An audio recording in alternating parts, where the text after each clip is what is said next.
नमस्कार, मेरा नाम है किसले और आप देख रहे हैं एबीपी लाइव का डिजिटल बुलेटिन, जिसमें कि दिन भर की बड़ी खबरों से हम आपको करवाते हैं अपडेट।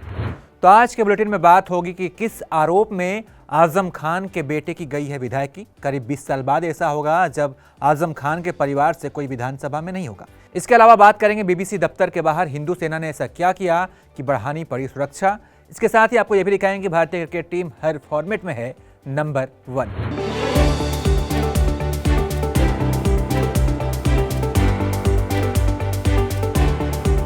तो चलिए बुलेटिन की शुरुआत करते हैं मुख्यमंत्री योगी आदित्यनाथ के एक ऐसे बयान से जो कई लोगों को चुभ सकता है और कई लोगों को अच्छा लग सकता है।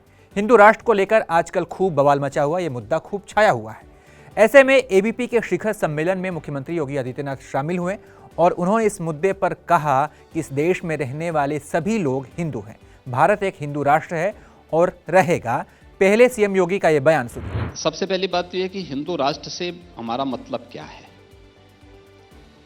हिंदू कोई मत, कोई मजहब, कोई संप्रदाय नहीं है। यह एक सांस्कृतिक शब्दावली है जो भारत के हर एक नागरिक के लिए फिट बैठती है उसकी सांस्कृतिक नागरिकता की दिशा से।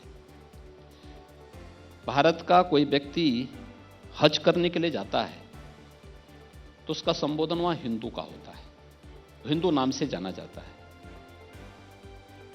अगर भारत का कोई व्यक्ति हज करने के लिए जा रहा है, वहां कोई उसको हाजी के रूप में नहीं मानता, वहां पे कोई उसको इस्लाम के रूप में नहीं मानता, वहां उसको हिंदू नाम से संबोधित किया जाता है, तो वहां तो किसी को परेशानी नहीं होती है।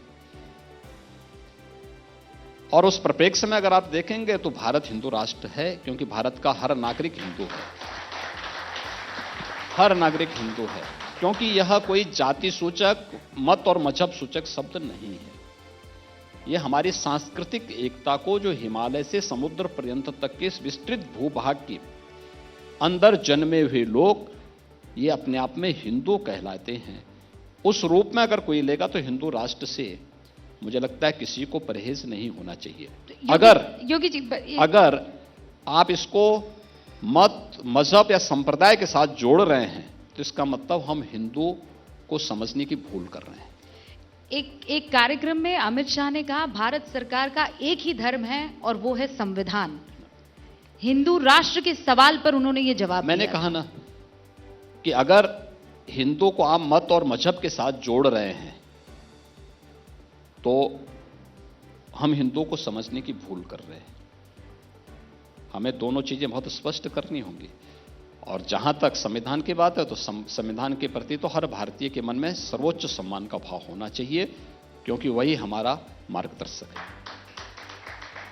तो हमेशा से हिंदू राष्ट्र था, आप ये मान रहे हैं, तो फिर उसे बनाने की जद्दोजहद और कवायद क्यों? भारत हिंदू राष्ट्र था, है और वर्तमान में भी रहेगा, आगे भी रहेगा। इसके अलावा सीएम योगी आदित्यनाथ ने पाकिस्तान को लेकर भी बड़ा बयान दिया। उन्होंने कहा कि पाकिस्तान धरती का बोझ है, उसे भारत में मिल जाना चाहिए। ये बयान सुनिए। श्री अरविंद ने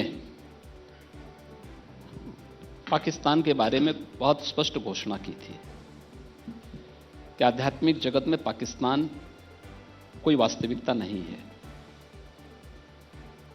तो जिसकी वास्तविकता नहीं है वो तो इतने दिन चल भी गया, एक गनीमत करिए, और धरती पे बोझ ही बना रहेगा जितने दिन रहेगा। जितनी जल्दी वह भारत के अंदर अपने को समाहित कर दे वही देश के हित में है, उनके हित में होगा। ये तो अखंड भारत का नारा बुलंद कर, अखंड भारत बनना ही बनना, यही सच्चाई है। तो सीएम योगी ने एबीपी नेटवर्क पर जो कुछ बातें कही हैं उस पर यूपी की सियासत गरमाई हुई। लोग अपने अपने हिसाब से इस बयान के मायने निकाल रहे हैं। बाकी आपके हिसाब से इस बयान का मतलब क्या है, इस बयान को लेकर आपकी राय क्या है, कमेंट करके हमें बताइएगा। आजम खान एक ऐसा नाम जिसका यूपी में दबदबा था, ऐसा दबदबा कि उनकी भैंस एक बार गुम हो गई थी तो उसे खोजने के लिए पूरी यूपी पुलिस लगा दी गई थी। अभी हाल ही में वो जेल से बाहर निकले हैं। बाहर की हवा में वो सांस ले ही रहे थे कि इस बीच उनके लिए एक और बुरी खबर आ गई।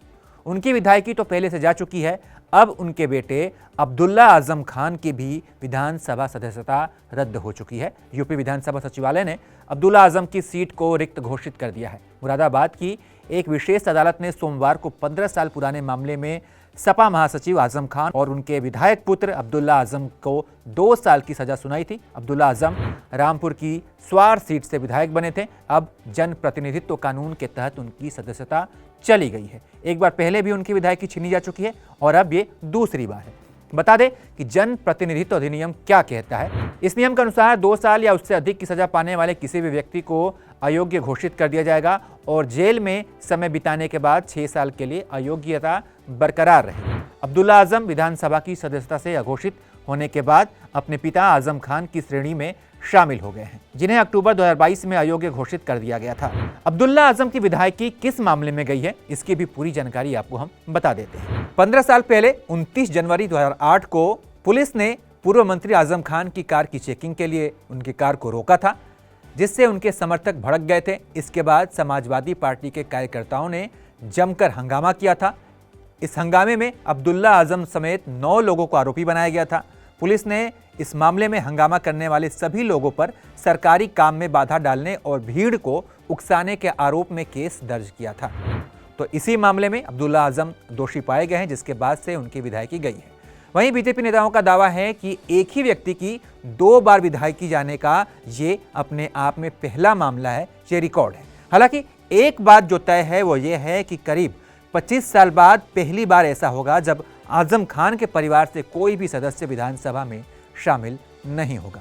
तो आजम खान के बेटे की विधायकी जाने पर आपकी क्या राय है, इसके बारे में आप हमें कमेंट करके बताइएगा। तो चलिए आगे बढ़ते हैं। बीबीसी दफ्तर पर आज लगातार दूसरे दिन भी इनकम टैक्स विभाग ने सर्वे जारी रखा। विपक्ष लगातार मामले में मोदी सरकार को घेर रहा है। वहीं मोदी सरकार का कहना है कि कानून से ऊपर कोई नहीं है। इस तमाम बवाल के बीच एक नए कैरेक्टर की एंट्री हुई है। मामले में हिंदू सेना आज बीबीसी दफ्तर पर पहुंच गई और अंदर सर्वे चल रहा था, बाहर हिंदू सेना का प्रोटेस्ट चल रहा था।